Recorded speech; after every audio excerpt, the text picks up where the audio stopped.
Welcome back to the deep dive. Today we are wrestling with a really fundamental human problem. It's this paradox of progress, you know? Yeah. We're constantly told that success, achievement, getting more stuff, that's the path to fulfillment. Right. But for so many of us, the harder you chase that, the more you just hit this wall. You feel like something really essential is missing. It really is the engine of modern life, just grinding against a very, very old truth. Yeah.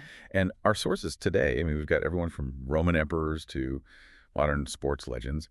They all suggest this feeling of lack is, well, it's a self-inflicted wound. So the answer isn't out there. No, the core idea we're pulling from all of this is that the abundance, the contentment, that feeling of being enough, it's already here. It's an internal resource we've just sort of forgotten how to access. So our mission today is to unpack that, this idea of abundance and simplicity and this, I guess, radical act of turning inward. We're going to map out how Stoics, Buddhists, even performance coaches define this inner reservoir.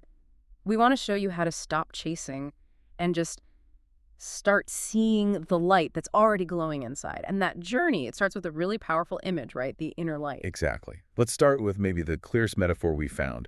It comes from the journals of Marcus Aurelius. Okay. He saw the soul not as a static thing, but as a transparent ball, which is lit from the inside with its own light. Wow. That is such a potent image, a self-sustaining sphere of clarity. It is. So what does that internal light, what does it represent in practical terms? It's our natural state. It's Yeah. reason, virtue, self-sufficiency. Aurelius is saying this light is the source of all real truth. It lets us see the world clearly. And it doesn't need anything from the outside. Nothing. In its natural fate, the soul is free, it's happy, it is inherently whole. Okay, but if that's true, if we're all naturally these, glowing, self-sufficient beings, why is the human condition so often about yearning and dissatisfaction? Well, why do we search? Yeah. Why are we frantically looking outside ourselves all the time? Because we become, and this is Aurelius' term, addicted to anything outside. Ah. That's the mechanism. That's what darkens the ball. External passions, urgent desires. They act like a dark film, a covering. So they coat the transparent ball. They coat it, making it troubled, darkened, and impenetrable. The light is still in there, but all these layers of external craving just block it. You can't see out, you can't even feel it inside. So the very pursuit of external goals, wealth, status, even really intense love, that can actually be the thing that sabotages us. It darkens the ball. Precisely. And this is why the Buddhist sources give such a stark instruction. What's that? You should be a lantern for yourself. Draw close to the light within you and seek no other shelter. That's not gentle advice. No, it's a command. Stop relying on anything external for your validation or your security. But doesn't that just clash with our basic psychology? I mean, are the Stoics and Buddhists ignoring our need for connection, for achievement? If the light is inside, why is external validation so compelling? That's a great question. And it brings us to a complementary metaphor from John Ruskin.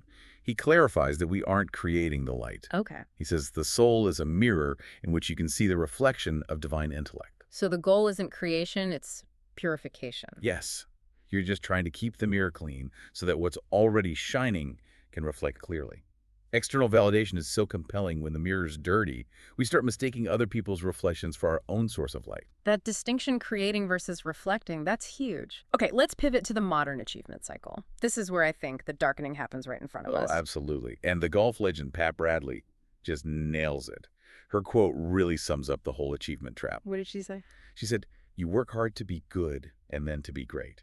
But when you're great, you don't just want to be good." Oh, that's it, isn't it? The perpetual restlessness, the moment you cross the finish line. The goalpost has moved. And you've just created a new, deeper hunger. You're on an internal treadmill. And that intensification of craving, that is the exact mechanism that adds more and more layers to Aurelius's darkened ball. So if you're chasing greatness just for external validation, as proof, you're just intensifying your addiction to the outside world.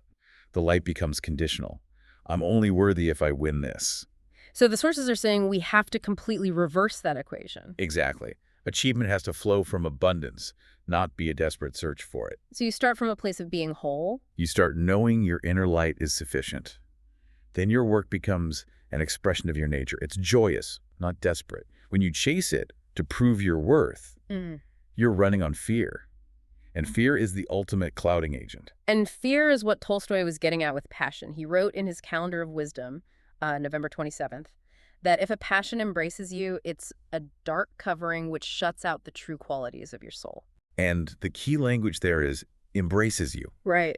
He's not talking about genuine effort. He means the passions that grip you, that dominate your thinking. Your actions become mandatory, not chosen. That passion isn't your soul. It's an external force trying to take over. And behind almost every one of those passions Is fear. fear, the great betrayer. It tells you you're not enough, that security has to be found in external armor, more money, higher status. It's devastatingly simple, isn't it? The worst enemy we have is our own fear. So if fear is the problem and passions are the clouds, then the solution has to be about stripping things away. It has to be. And that's where simplicity comes in, but we have to be really careful how we define it. Right. Because when you say simplicity, I think a lot of people hear lower your standards or even be lazy. Doesn't setting the bar low just clash with the drive you need to succeed? Not if we're using Einstein's rule here. Everything should be made as simple as possible. But not simpler. Exactly. The simplicity we're talking about isn't about competence. It's about stripping away the unnecessary psychological load, all the desires and distractions that are based on fear. So it's about efficiency of the soul, not mediocrity of action. Precisely. It's about being ruthless with what you allow to darken that transparent ball. Mm. And this brings us back to the advice about perspective. If you demand a perfect day, a perfect job, you're guaranteeing you'll be dissatisfied. So setting the bar low isn't about achievement. No, it's about setting the bar for recognition Recognition of what, though? of what is already present. Can you appreciate today, imperfect as it is? Can you see the light even when things are messy?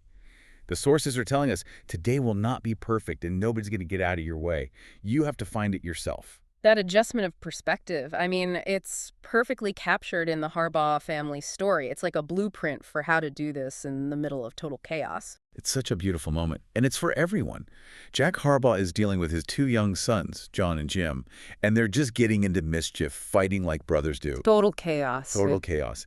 And instead of reacting with frustration, the natural external response, he makes a choice. He chose recognition over reaction. Yes. He didn't yell. He didn't punish. He just interrupted their focus on the immediate conflict and redirected them. He asked them the question that became their family motto. Which was? Who could possibly have it better than you two? Wow. He says, you share, you laugh, you're brothers, you tell each other stories, you share your dreams. Who could have it better than you two? And that question just forces you to look inward, to search for the light that's already there, instead of focusing on the external fight that's hiding it. It is a radical act of reorientation. It's more than just gratitude, though that's part of it. It's a mechanism for fighting that external addiction by celebrating what you already have, the connection, the joy. The question itself is the antidote. Okay, that brings us to the really important part for anyone listening. How do we make this a tangible practice? If we don't have Jack Harbaugh in our living room, how do we actively fight these passions and fears day to day? It starts with recognizing where your power is. It's not in changing conditions. It's in controlling your attention. Tony Robbins put the Stoic view so well. It is your decisions and not your conditions that determine your destiny. Okay. So in every single moment, you have a choice. Where are you going to point your attention?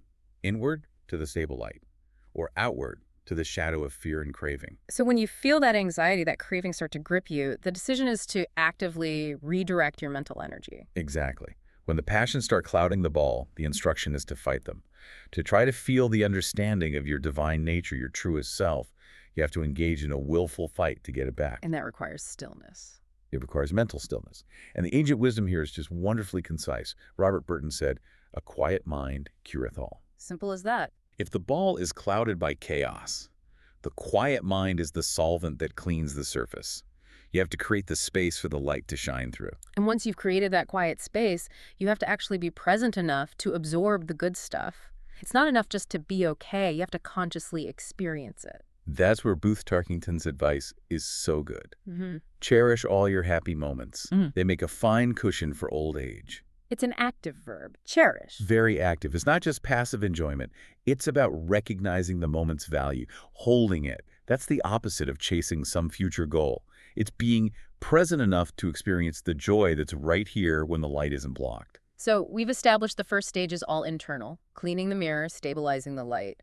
But once that's stable, once you're operating from a place of sufficiency, what's next? The sources suggest it has to be shared. You can't hoard it. Absolutely not. The natural result of recognized abundance is generosity. Margaret Fuller put it beautifully. If you have knowledge, let others light their candles at it. I love that. If you have inner peace, you don't lock it away. Sharing it doesn't diminish your supply. It just confirms how boundless that inner light really is. And that recognition then naturally extends to other people, which brings us right back to the power of what the Harbaughs did. This is the key. When you're free from the fear that you are lacking, you're suddenly free to see and recognize the light in others. The coach, Bill Walsh, summarized this practice so well. He said, "Few things offer greater return on less investment than praise." But if you use praise just to manipulate performance, it's just another external thing. It sounds like he meant something deeper. He did. When you're operating from internal sufficiency, praise becomes authentic recognition. You're not trying to fix a broken person. You're confirming the goodness that's already there. Just like Jack Harbaugh did with his sons. Exactly. Yeah. You're saying, I see the light and the abundance that is present in you right now. So radiating positive vibes isn't some forced cheerfulness. It's not a performance. It's the authentic, organic result of living from that clear, transparent ball, free from fear. You're just letting the light shine out. It's life-giving. And it confirms the whole premise. Yeah. The solution was always here. We started by asking why chasing more leaves us feeling so incomplete. And this deep dive through the sources shows that the path to abundance is really a profound return, a practice of cleaning the mirror and recognizing that we are, in fact, inherently sufficient, lanterns unto ourselves. The light has always been there. We've just spent our lives fixated on the shadows and the clouds. I think the final provocative thought here is that constant reminder. With every choice you make, you create your life. And the fundamental choice is where you look. It's whether we orient ourselves toward the internal abundance we already have or the external chase that is just defined by fear. So when you truly sit with that Harbaugh question and you apply it not just to your circumstances but to that inner light, who could possibly have it better than us? The answer becomes kind of undeniable. It does. Not because your life is perfect, but because you finally recognize the stable, sufficient internal abundance that was present all along. And that single recognition, it changes every decision you make from that point forward.